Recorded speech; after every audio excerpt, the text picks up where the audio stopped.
Devant ces images, on en oublierait que nous sommes à Berlin, au cœur de l'Allemagne nazie.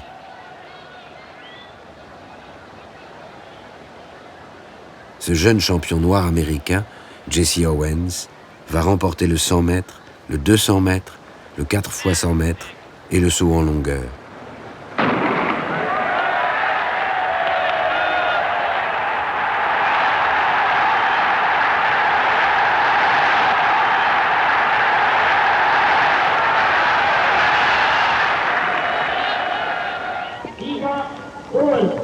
Vereinigte Staaten von Amerika.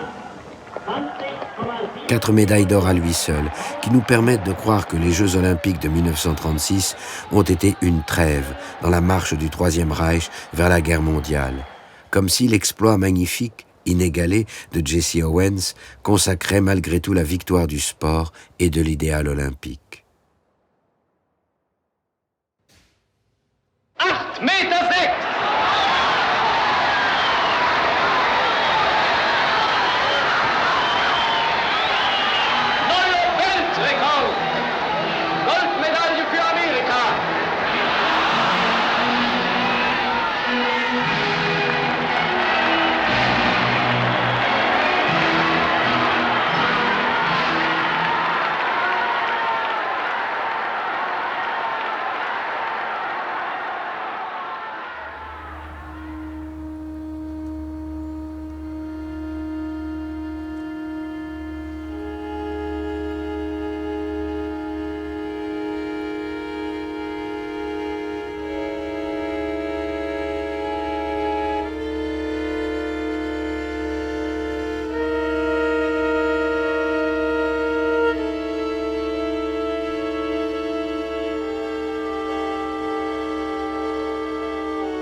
Hitler a hérité de ces Jeux qui avaient été attribués à la ville de Berlin en 1931, avant son arrivée au pouvoir.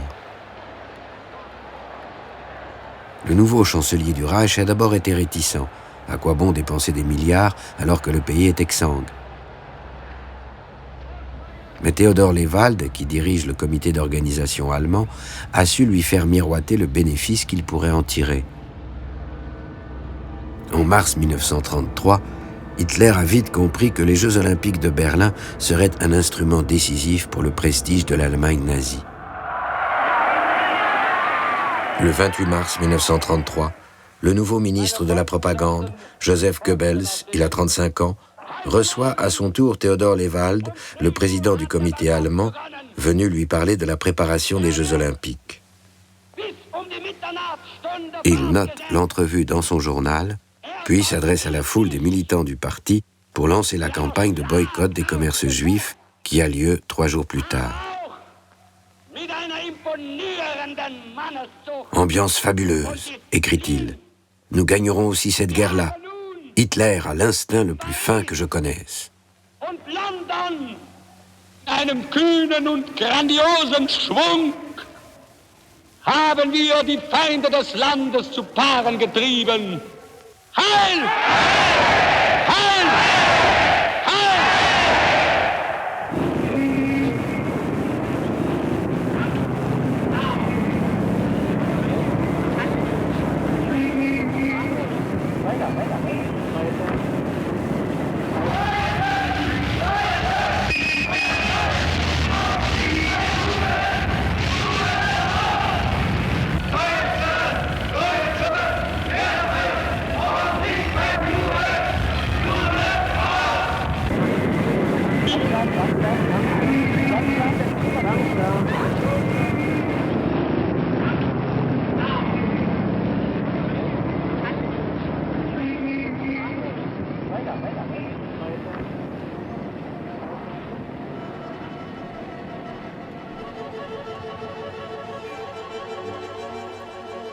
Immédiatement, les partisans d'Hitler engagent aussi une guerre contre leurs adversaires politiques, les Rouges, communistes, socialistes, syndicalistes et simples opposants qu'ils internent dans des camps de rééducation et de redressement.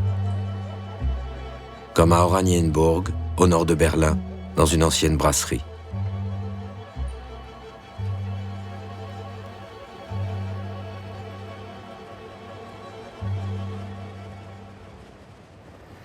Pendant que les nazis s'installent au pouvoir, un chantier pharaonique commence. «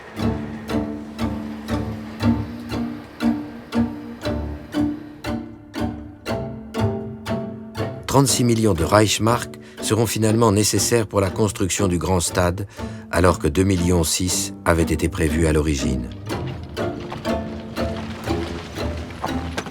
Quand on a invité le monde entier, dit Hitler, il faut construire quelque chose de beau et de grandiose. Et quand on a 4 millions de chômeurs, il faut leur donner du travail. Le directeur du chantier se félicite. Pour donner du travail et du pain au maximum de chômeurs possible, car il y en avait des centaines de milliers à Berlin, on a essayé d'effectuer toutes les réalisations avec aussi peu de machines que possible et de soutenir le travail manuel d'une manière presque anti-économique.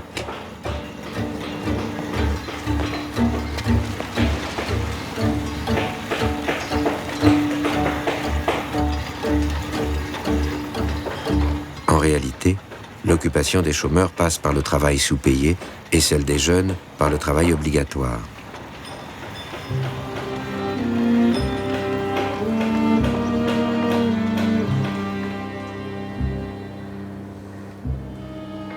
Le grand stade pourra redonner vie à la Rome antique, renouer avec le Colisée, avec Épidore, avec la Grèce ancienne, avec l'Antiquité. Jamais l'humanité, dit Hitler, n'a été spirituellement et physiquement plus proche de l'Antiquité qu'aujourd'hui.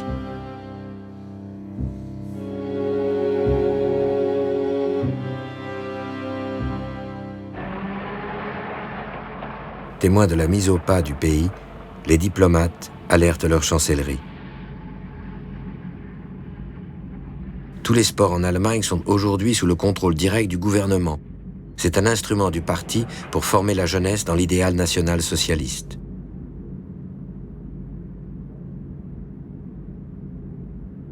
Le consul général américain à Vienne, George Messersmith, met en garde dès le début de l'année 1934 son gouvernement. Pour le parti, la tenue des JO de 1936 à Berlin est devenue le symbole de sa conquête du monde. Si les Jeux ne se tenaient pas à Berlin, ce serait un des coups les plus durs portés au prestige du national-socialisme dans une Allemagne en cours d'éveil politique, un des moyens les plus efficaces de montrer à la jeunesse allemande ce que le monde entier pense de la doctrine nazie.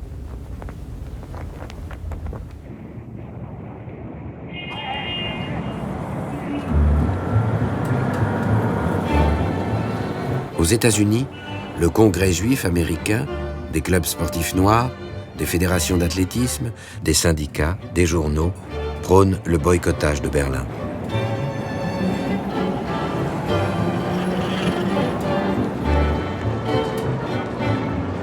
Le mouvement de protestation s'étend au Canada, en Grande-Bretagne, aux Pays-Bas, en Suisse, en Norvège, en Suède, en Tchécoslovaquie, en France, en Espagne, où est même lancé le projet de contre-olympiade, des Olympiades populaires qui devront avoir lieu à Barcelone.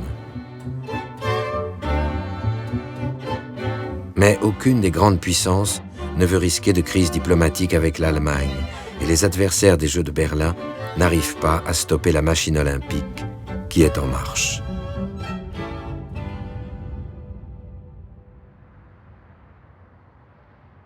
La discrimination qui s'étend en Allemagne à l'encontre des Juifs frappe évidemment les sportifs. S'ils sont juifs, ils ne sont pas admis à s'entraîner dans les clubs allemands.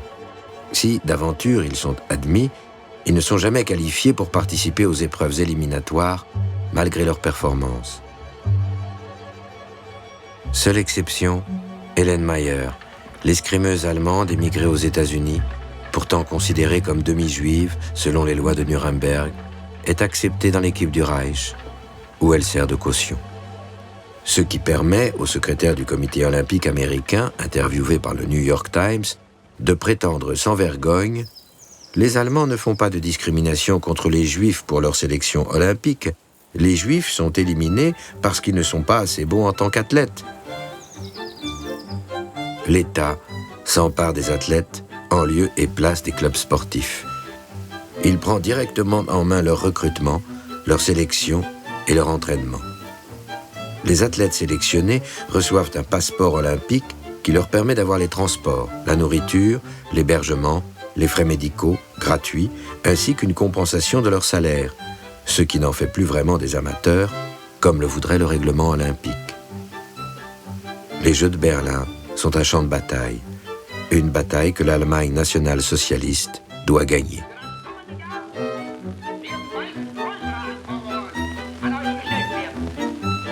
Freiwillig folge ich dem Ruf des Reichssportführers, einzutreten in die Reihen der deutschen Jugend, die gewillt und entschlossen ist, sich ernsthaft vorzubereiten und einzusetzen für die deutsche Sache, die auch die meine ist. Das gelobe ich. Pax Olympica. Les agences de voyage et les offices de tourisme de 39 pays dans le monde diffusent 3 millions de brochures éditées en 14 langues qui vantent la tradition d'hospitalité séculaire de l'Allemagne.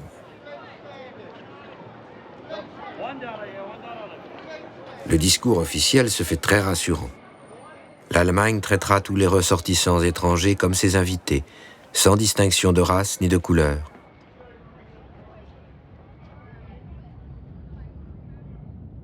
Chaque pays sera libre de composer son équipe nationale ainsi qu'il l'entend. Sous-entendu, quand bien même certains athlètes seraient juifs ou noirs. Même le fondateur de la Renaissance des Jeux Olympiques, le vieux baron Pierre de Coubertin, est sorti de sa retraite pour l'occasion. J'ai l'impression que toute l'Allemagne, depuis son chef jusqu'au plus humble de ses écoliers, souhaite ardemment que la célébration de 1936 soit l'une des plus belles que le monde ait vues. Dès aujourd'hui, je veux remercier le gouvernement et le peuple allemand pour l'effort dépensé en l'honneur de la 11e Olympiade.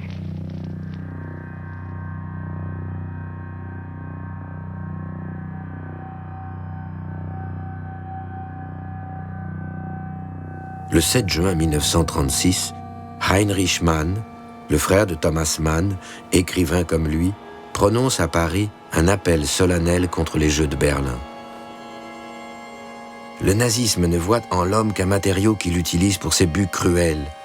Comment un régime qui s'appuie sur les travaux forcés et l'esclavage de masse, un régime qui prépare la guerre et qui n'existe qu'à travers une propagande mensongère, comment un tel régime pourrait-il respecter le sport pacifique et les sportifs défendant des idéaux de liberté ?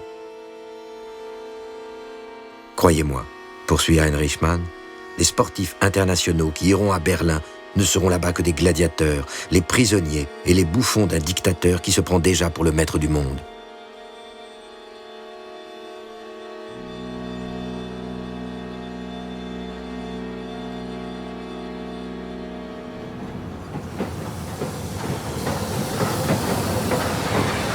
In Berlin wurde die aus 150 Kämpfern bestehende Olympiamannschaft der Japaner herzlich empfangen.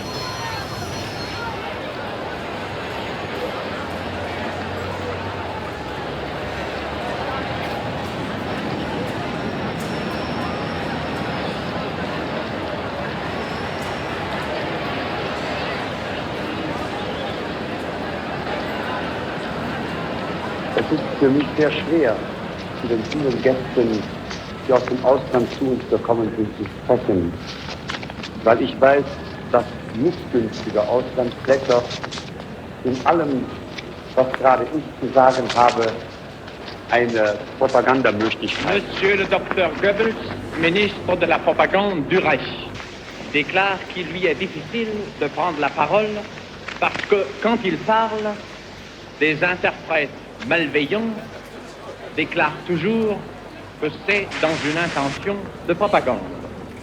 Il dit, au-delà du cadre sportif des Jeux Olympiques, cette fête qui nous réunit puisse accomplir une mission politique et puisse contribuer à jeter un pont entre les nations dans une entente mutuelle et dans la paix internationale. Les mesures anti-juives sont suspendues le temps des Jeux, provisoirement. La milice du parti reçoit le 22 juillet 1936 des consignes formelles.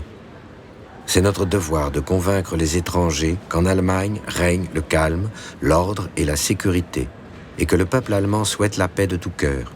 Une occasion unique d'en informer le monde se présente avec les Jeux olympiques à venir. Des représentants de presque tous les pays du monde viennent en Allemagne en tant que sportifs ou spectateurs. Et à leur retour, ils raconteront dans leur pays ce qu'ils ont découvert en Allemagne. Lors de ces semaines de Jeux olympiques, nous voulons prouver au monde entier qu'il s'agit de mensonges lorsqu'on affirme que les persécutions de Juifs ont lieu en Allemagne.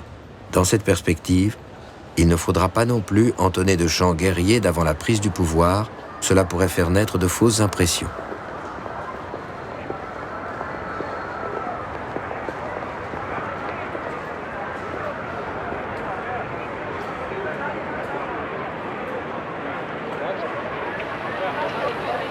Les journalistes étrangers, qui ont été conviés par centaines à assister aux Jeux, pourront en témoigner.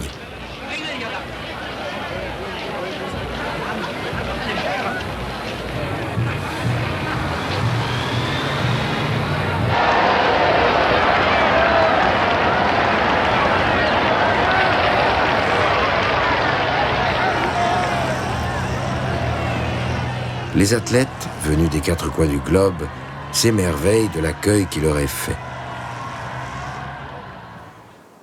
À quelques kilomètres de Berlin, le village olympique, spécialement construit pour la circonstance, les attend au milieu d'un paysage de forêts, de lacs, de collines et de prairies. 140 maisons installées au milieu des bouleaux.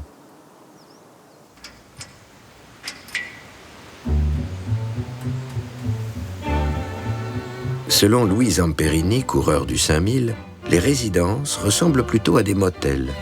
Il n'y a que des douches. On dit qu'Hitler a fait retirer toutes les baignoires d'Allemagne parce qu'il ne les trouve pas assez hygiéniques. Quand certains athlètes américains, après avoir mangé une banane ou une pomme, jettent la peau ou le trognon par terre, des Allemands accourent aussitôt pour les ramasser. C'est le pays le plus propre que j'ai jamais vu.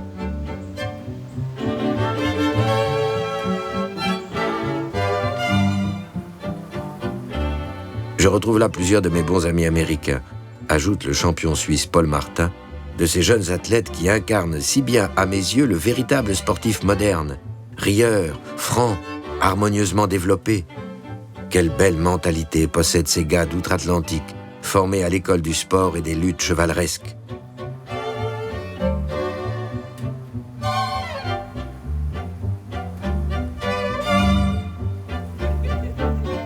Des jeunes garçons ou des jeunes filles, tous très sympathiques, nous servent d'anges gardiens, observe le champion cycliste belge Gérard Lagneau. Ils sont habillés tout en blanc, ils nous escortent où que nous allions, ils sont à notre service, ils sont chargés de nous faciliter la vie. On les appelle et ils arrivent pour nous secourir. Mais peut-être qu'ils nous espionnent, car ils parlent chacun très bien notre langue.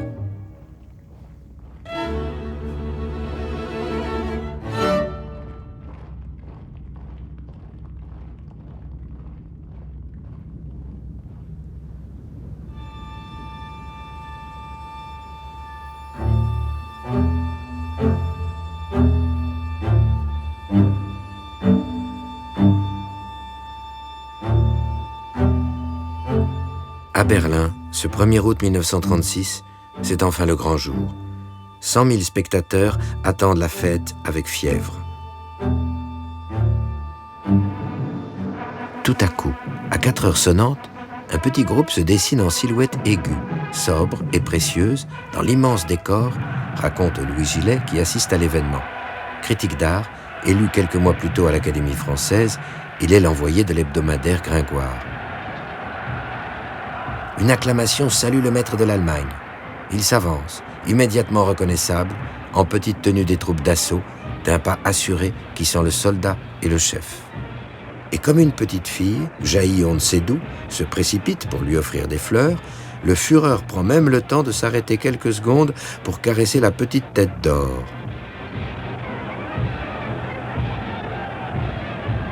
J'ai vu Mussolini à Rome inaugurer son stade. Il apparaissait comme s'il montait subitement par un truc de théâtre. On eût dit qu'il sortait d'une trappe. Ici, le cortège se déroule sur la piste, posément.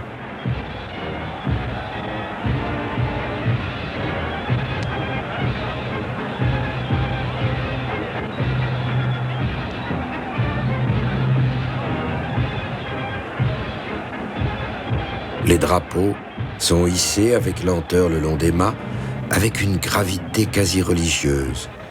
Invisible, la cloche monumentale se met à battre depuis son beffroi. Elle répand du haut des airs sa grande voix de bronze, comme une prière et une adjuration, la pulsation d'un cœur d'airain, d'une invitation, d'un appel.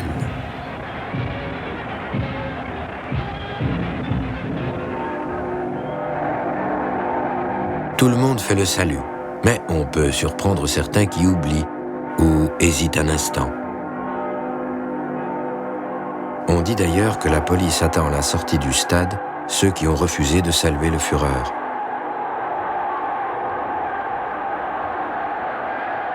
Le principal épisode de la journée est la revue des nations.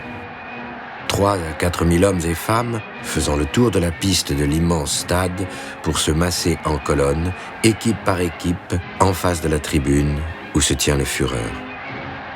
En tête arrive l'équipe grecque, à qui était dû cet honneur comme à la mère des Jeux et à l'aîné de la famille olympique.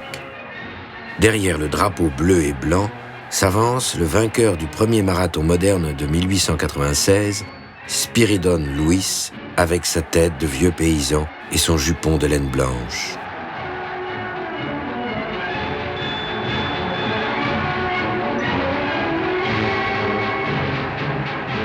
Les autres nations viennent en ordre derrière leur drapeau.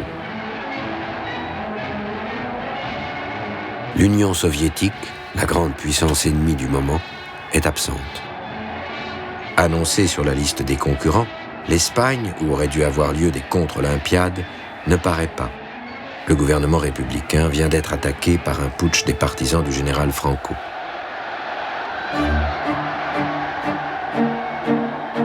Le monde parade. On marche en cadence, on accélère, on ralentit le pas selon les pays. La Suisse multiplie les exercices de voltige.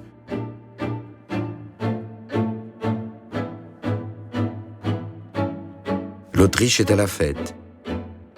Les ovations n'en finissent pas le long des gradins, comme si on promenait la main sur un clavier. Hurrah, délire de joie et de triomphe qui s'adresse à des frères de race, à une famille retrouvée.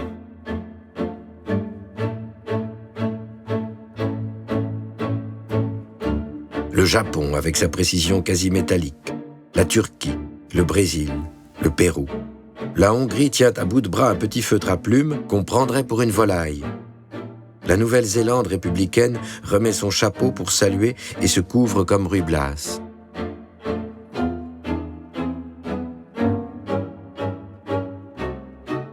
L'Angleterre flegmatique, détachée, correcte et nonchalante, avec la préoccupation de ne rien surfaire.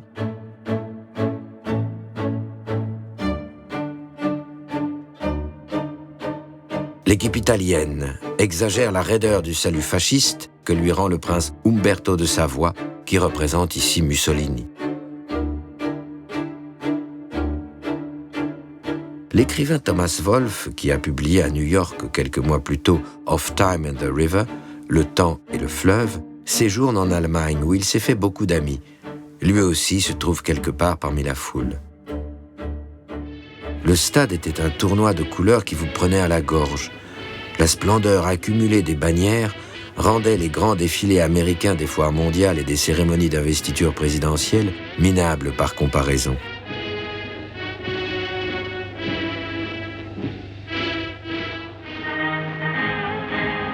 Le moment inouï, ce fut, pour Louis Gillet, le passage de l'équipe française. Ah, les braves petits! Ils faisaient le salut du bras tendu, le beau salut olympique qui ressemble au salut de l'épée. Ce geste déclenche les applaudissements de la foule qui prend ce salut pour le salut hitlérien et l'interprète comme un hommage chevaleresque adressé au Troisième Reich et à son chef. André-François Poncet, l'ambassadeur de France, câble au ministre des Affaires étrangères. Au jeu d'hiver en février dernier à Garmisch, nos athlètes avaient également reçu l'accueil le plus chaleureux. Cela n'a pas empêché l'Allemagne d'occuper la Rhénanie un mois plus tard, et tous les Allemands d'y applaudir. Ni la France ni la Grande-Bretagne n'avaient en effet réagi à ce coup de force d'Hitler. L'équipe allemande conclut le défilé des nations. Immaculés des pieds à la tête, tels des chevaliers teutoniques des temps modernes.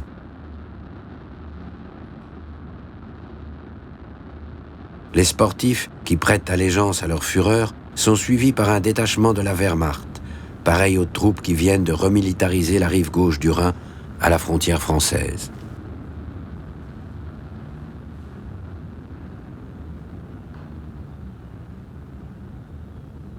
Alors qu'il aime tant les discours, Hitler va maintenant prononcer les seuls mots que le protocole olympique l'autorise à dire au micro. Ich verkünde die Spiele von Berlin zur Feier der 11. Olympiade neuer Zeitrechnung als eröffnet.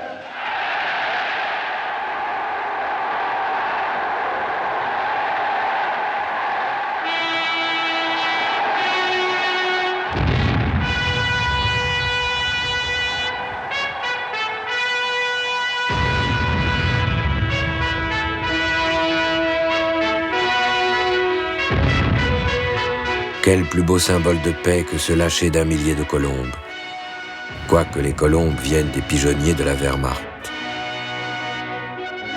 3075 coureurs se sont relayés pendant 12 jours pour franchir les 3000 km entre Olympie en Grèce et le stade de Berlin, emportant la flamme olympique.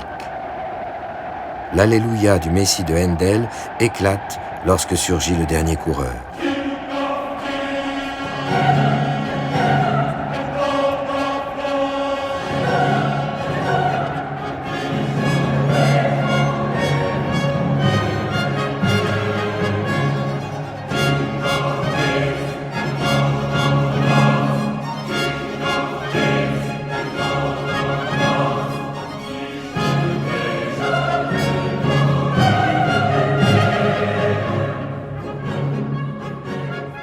L'athlète est le héros moderne.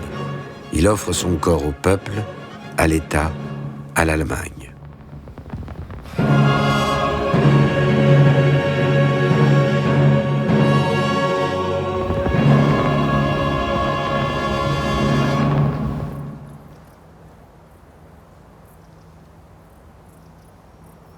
Voilà le résumé de cette première journée. Il faisait doux, le temps était tiède, le ciel nuageux et sans lune.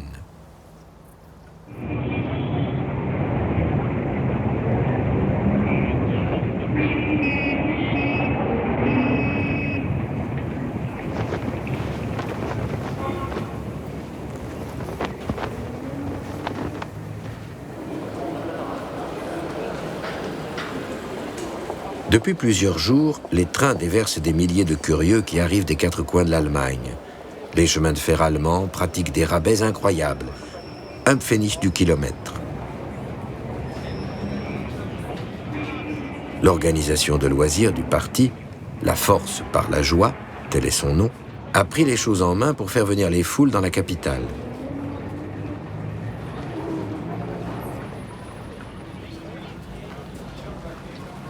Le pays vient s'admirer dans ce miroir, y contempler l'image de sa grandeur et de son renouveau.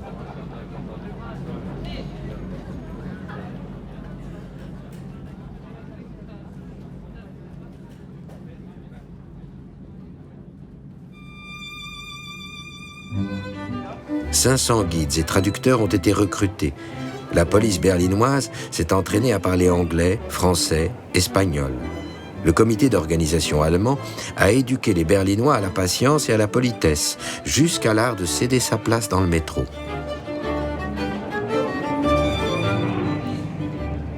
Les inscriptions anti-juives ont été effacées, les affiches arrachées, le journal antisémite Der Stürmer, qui se signale par sa haine, est enlevé des coins de rue.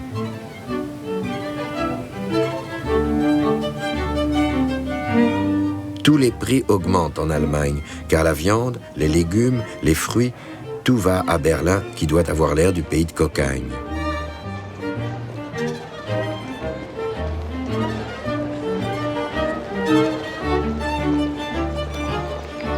Berlin est à présent un magnifique lieu d'échange où l'on peut se sentir chez soi, écrit la correspondante du New Yorkers, Janet Flanner. Le quartier de Kurfürstendamm est maintenant peuplé de restaurants et de cafés.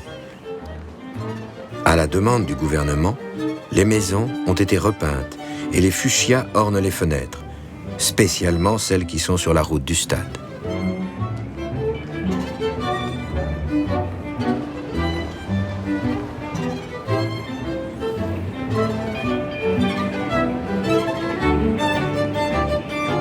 Les Berlinoises ont le droit d'avoir à leur robe un ourlet de 5 cm plus court qu'avant.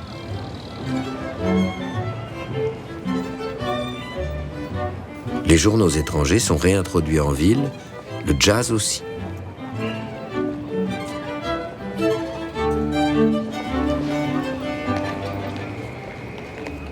Depuis quelques mois déjà, l'objectif officiel est de rassurer. On demande même aux diverses polices omniprésentes de restreindre le port de l'uniforme pour ne pas effrayer les visiteurs. Le centre de la Kripo, la Kriminalpolizei des JO, est maquillé en centre d'information. Seules des femmes y travaillent.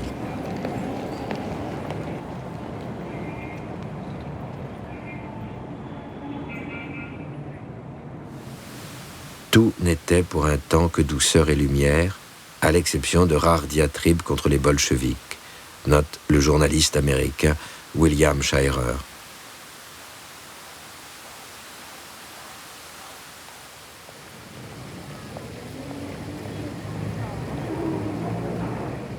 Des écrans de retransmission par télévision sont même installés dans une quinzaine d'endroits de la ville. C'est un exploit technique, même si les compétitions ressemblent plus à des silhouettes qui s'agitent dans le brouillard. Les photos de presse officielles sont fournies aux journaux étrangers. Les retransmissions radiophoniques sont écoutées par 300 millions d'auditeurs à travers le monde.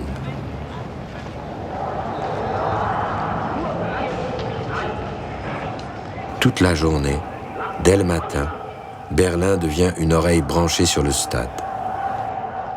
Partout, l'air est rempli d'une seule voix. Les arbres le long du Kurfürstendamm se mettent à parler à travers des haut-parleurs. La voix amplifiée des speakers fait vivre en direct les événements du stade. L'annonce des épreuves, les acclamations, la proclamation des vainqueurs, les hymnes nationaux ne cessent d'arriver par bouffées.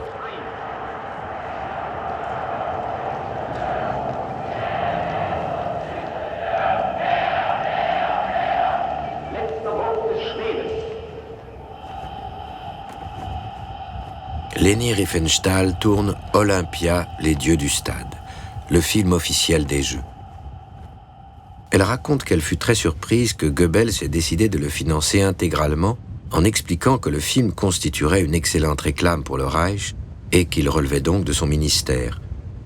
Ce qui fut fait à travers une société écran donnant jusqu'à aujourd'hui l'illusion de son indépendance.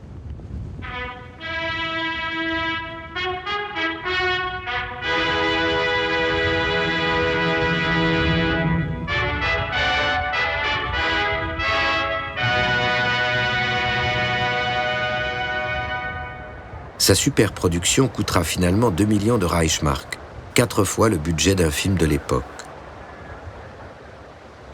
L'égérie des nazis nous persuade toujours aujourd'hui que les Jeux de 1936 n'ont été qu'une sublime compétition entre les meilleurs, une parenthèse dans l'histoire qui a compté parmi les plus beaux Jeux olympiques.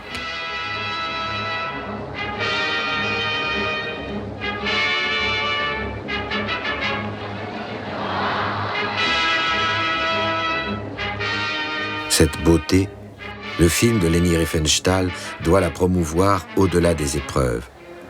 Olympia célèbre le corps en pleine vigueur, la beauté des apparences, l'hygiène de la race sportive.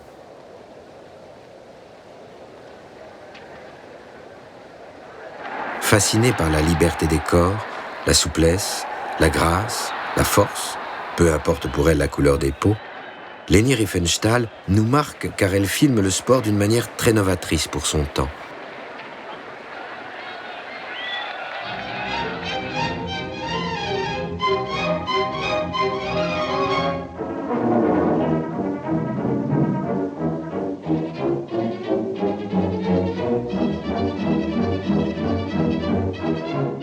Olympia est un film sur les Jeux. C'est aussi un exploit, une prouesse de cinéma.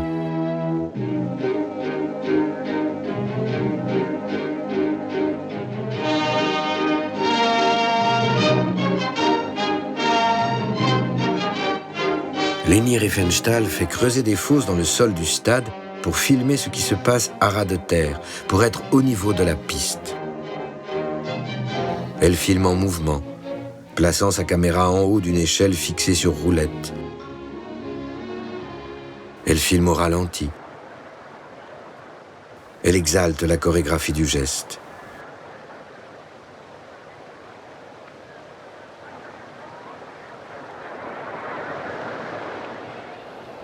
De gigantesques téléobjectifs lui permettent de capter des détails, des javelots, des poids, des disques qu'on lance. 41,80 Meter. Le stade est devenu son studio de tournage.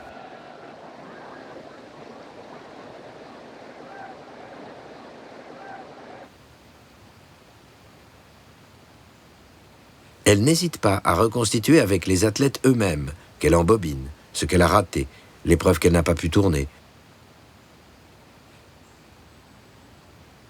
Elle répète, elle invente, elle rejoue. Elle fabrique parfois de toutes pièces des moments, des figures, des prises de vue qui ont lieu un autre jour ou sur un autre terrain ou dans le stade vide. On peut apercevoir qu'il n'y a personne dans les gradins ou sur les bancs de la piscine. Leni Riefenstahl est partout à la fois. Elle veut tout voir. Elle est la déesse des Jeux du stade.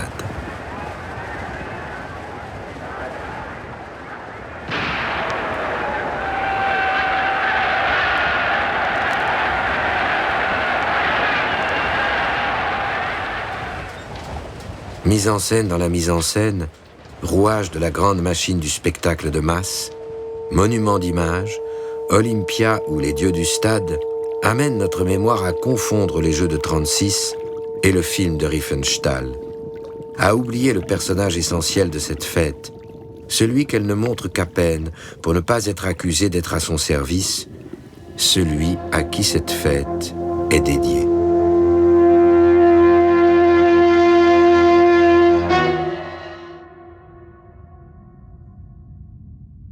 Hitler aurait d'abord préféré ne pas y assister aux Jeux, selon Leni Riefenstahl, expliquant « Nous n'avons aucune chance de gagner des médailles. Les Américains vont emporter la plupart des compétitions et les Noirs vont être leurs stars. Être obligé de voir ça, ça ne me réjouit pas du tout. » Mais après les 2 médailles d'or du premier jour, Hitler se décide à revenir. Le 4 août, Goebbels se prend aussi aux Jeux. Épreuve excitante. Nous, les Allemands, obtenons une médaille d'or. Les Américains, 3, mais 2 grâce à un nègre, c'est une honte. Je lui ai personnellement connu 3 visages, correspondant à 3 aspects de sa nature, dira l'ambassadeur André-François Poncet, qui l'a beaucoup fréquenté. Le premier était blême, ses traits mous, son teint brouillé, ses yeux vagues, globuleux, perdus dans un songe, lui donnait un air absent, lointain. Un visage trouble et troublant de médium ou de somnambule. Le second était animé, coloré, transporté par la passion. Les narines palpitaient, les yeux lançaient des éclairs. Ils exprimaient la violence, l'appétit de domination, la haine de l'adversaire, une audace cynique, un visage forcené. Le troisième était un homme quelconque, naïf, rustique, épais, vulgaire, facile à amuser, riant d'un gros rire bruyant, un visage banal, pareil à des milliers de visages répandus sur terre.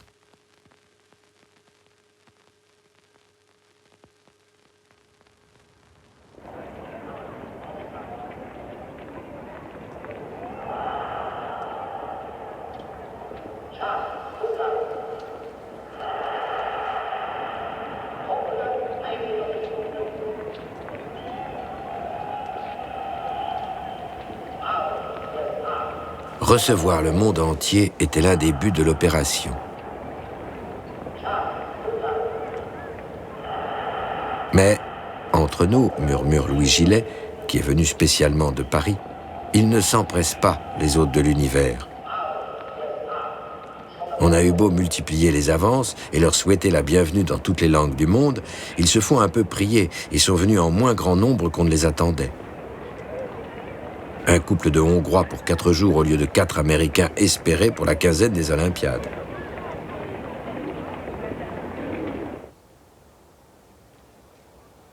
À midi, on pique-nique sur l'herbe ou, si l'on a les moyens, on va s'installer sous les parasols de l'Olympia Terrasse, une brasserie capable de servir 12 000 couverts à la fois.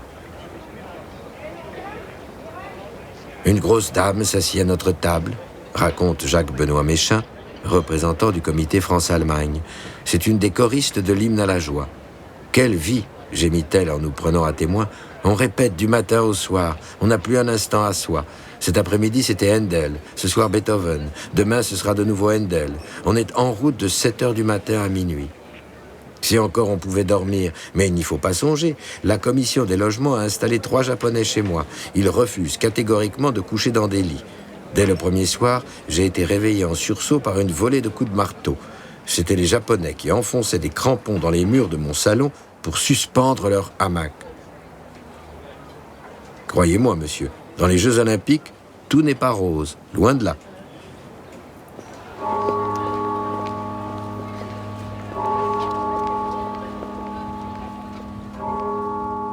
Alors je regarde cette foule, cette longue cohue, cette myriade de visages, ce piétinement infatigable, ce flot innombrable des Allemagnes. Peuple patient, peuple docile, fait surtout comme toutes les foules de très petites gens, de menu monde, d'artisans, bien que sur son 31, dans ses habits de confection plus que modestes, et comme étonné d'être là, et que ce soit tous les jours dimanche. C'est le mouvement lent, diffus, de nouveaux venus, qui n'ont pas l'habitude de sentir l'asphalte sous leurs pieds, un peu inquiets comme sur un parquet trop luisant, intimidés comme s'ils faisaient leur premier pas dans le monde. N'est-ce pas que depuis 20 ans, depuis la guerre de 14, ce pays est isolé, vit séparé du monde? Alors, comme c'est amusant à voir un Anglais, une Anglaise, observe encore l'envoyé du journal Gringoire, ces gens dont on n'avait plus de nouvelles que par ouï-dire, dont on ne connaissait plus l'existence que par les journaux. Comment est-ce fait, une Parisienne? Comment s'habille-t-elle?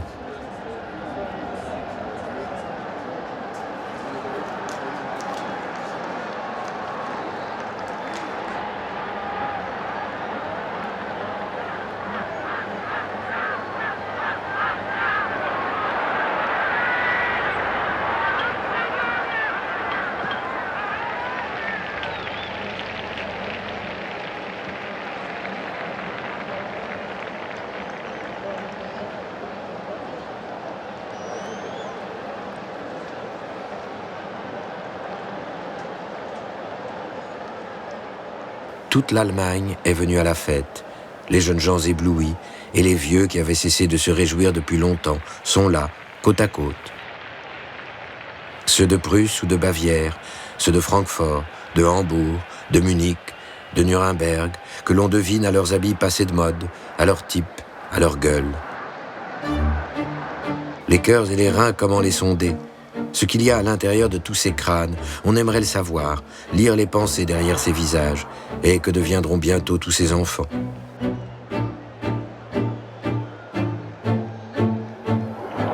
Il y a cette femme qui se laisse emporter par l'enthousiasme, la joie d'être là à cet instant précis. Il y a des spectateurs impatients, d'autres sont inquiets, mais il ne faut pas le montrer. Il y a ceux que l'on ne voit pas sur ces images, ceux qui n'ont pas pu entrer, les tickets du stade sont trop chers, ceux qui ont peur, ceux qui n'ont pas pu fuir le pays, tous les indésirables et ceux qui sont enfermés, ailleurs.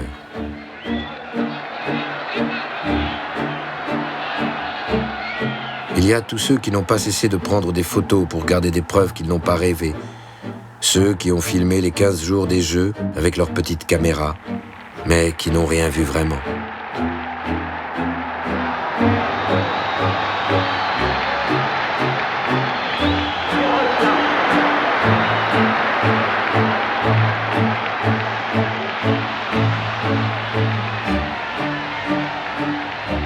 Tous ces êtres qui sont tombés sous le charme maléfique, sans savoir pourquoi, sans pouvoir s'en défendre.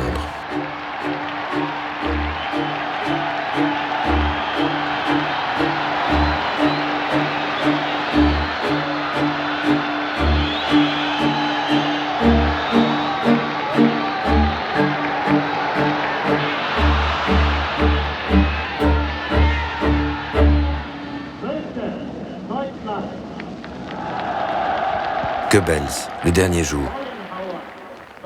Avec 33 médailles d'or, l'Allemagne est largement en tête des Jeux, la première nation sportive du monde. C'est magnifique. L'armada allemande est parvenue à la première place avec 89 médailles, nettement devant les vainqueurs habituels des Jeux, les Américains. De même que l'Italie devance la France et le Japon, la Grande-Bretagne.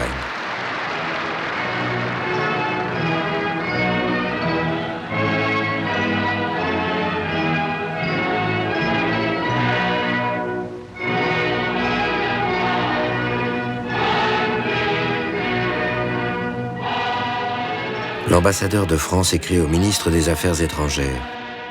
Au triomphe de ses athlètes, l'Allemagne associe intimement la personne du Führer.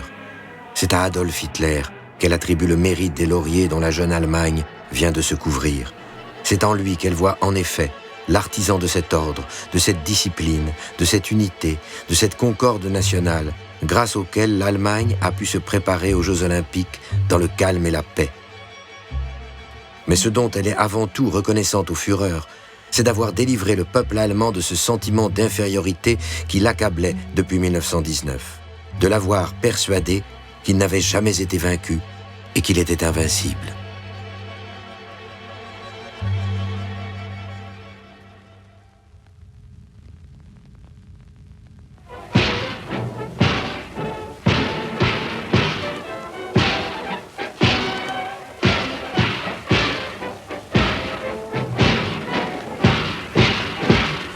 Après avoir offert au chancelier du Reich et au peuple allemand, aux autorités de la ville de Berlin et aux organisateurs des Jeux, le tribut de notre profonde gratitude, nous proclamons la clôture des concours de la 11e Olympiade et selon la tradition, nous convions la jeunesse de tous les pays à s'assembler dans 4 ans à Tokyo pour y célébrer avec nous les Jeux de la 12e Olympiade.